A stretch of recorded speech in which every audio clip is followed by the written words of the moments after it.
I thought, I'm still here. If I'm not my house or my wife or my ring or my son or my car or my credit card or my business or anything, what am I? Who am I?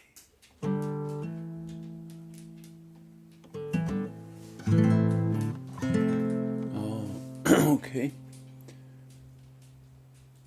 Looks good.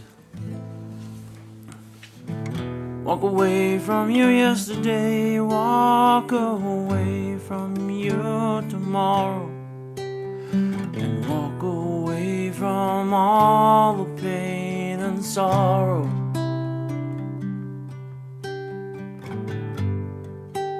Right here, right now.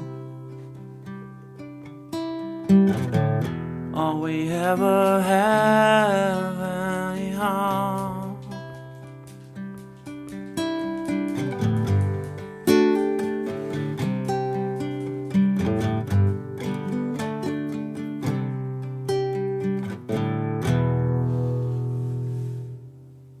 It's a fairly popular song that I wrote so many years back, and I'll play just a little bit of it.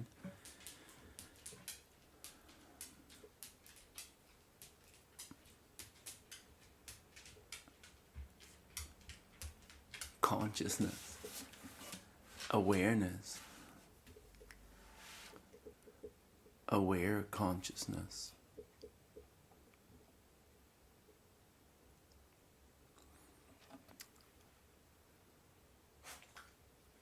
Short of not having written a book, I like to talk about some of my experiences here on camera.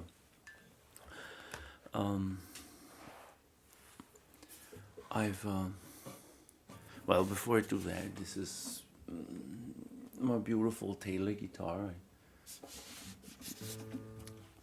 I played for many years and still do, as you could hear. But anyway, my experiences.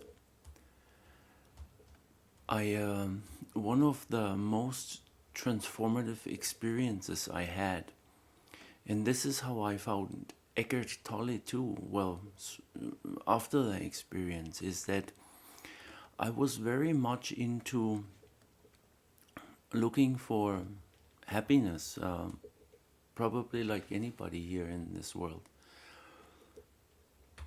Buddha says all sentient beings looking for that. Well, since I have learned that happiness and unhappiness is the same coin, two sides, and they belong together. So I found, at least where peace is, I saw, and for now and then I experience deep peace. I still now and then lose it, but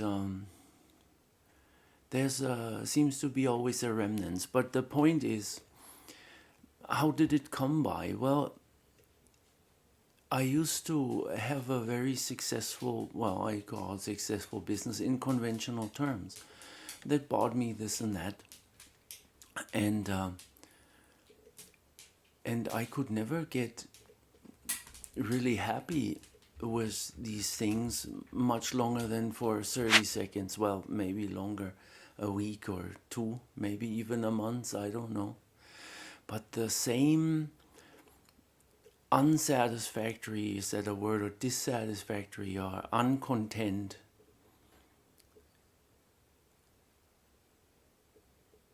reasserted itself because there was no true inner change. And I remember that day where I sat on my 40-acre piece of land. Well, not exactly. I sat in my house that was sitting on a 40-acre land, and I just thought, my God, I can't find any sweetness in my life. not lasting, not real, and I was ready to ask for that. Very sincere. I asked for some sweetness in my life. And boy, watch out what you ask for, because you don't know the road that you will travel, or the way that comes by. I really meant it, and I was must have been so sincere about it. Anyway, what happened is, before long, I lost everything I had. My wife, my son to a large degree at that moment, certainly many belongings, business, credit cards, car, house, all these things. And and of course you can imagine, I was at that point not thinking I have found sweetness. I hadn't. But that was the road. And I felt as if somebody hit me with a sledgehammer on my head. And after the initial shock that lasted for about a year, you know, I thought, I'm still here. If I'm not my house or my wife or my ring or my son or my car or my credit card or my business or anything, what am I? Who am I? And somehow, in that narrow prison I lived, I got let out, and I felt very well, actually, much laughter and crying at the same time, but they were not tears of sadness. I don't know what kind. It felt so bittersweet, that I asked a studied man. Carl is his first name. He was a family psychiatrist, a very good educated man with lots of certificates on his wall. And he said, well, Andreas, there's nothing wrong with you. Well, hindsight, my greatest fear was that this uncontrollable laughing happens and people will think ill of me. But sometimes it still happens, and I'm not worried about that they think ill of me, as you can see.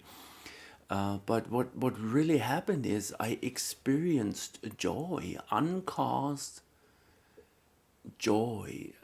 I later learned that Jesus was talking about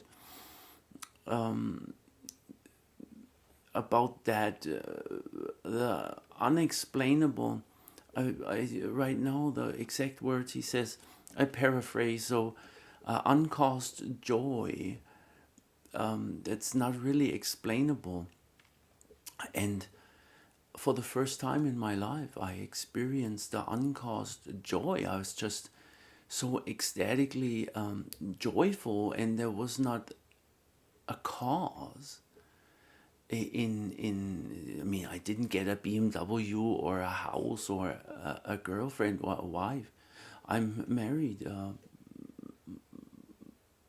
My son's mother passed away since, but that was just another thing that happened. Anyway, I don't mean to sound cold, quite the opposite actually, but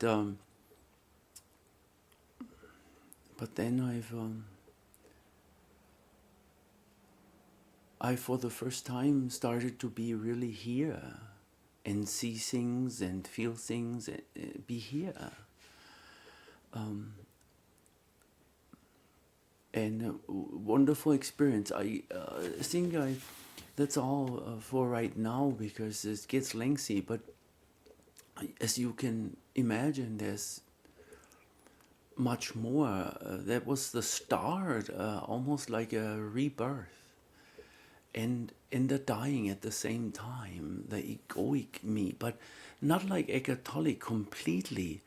It didn't completely dissolve. As a matter of fact, I have much more to say to that.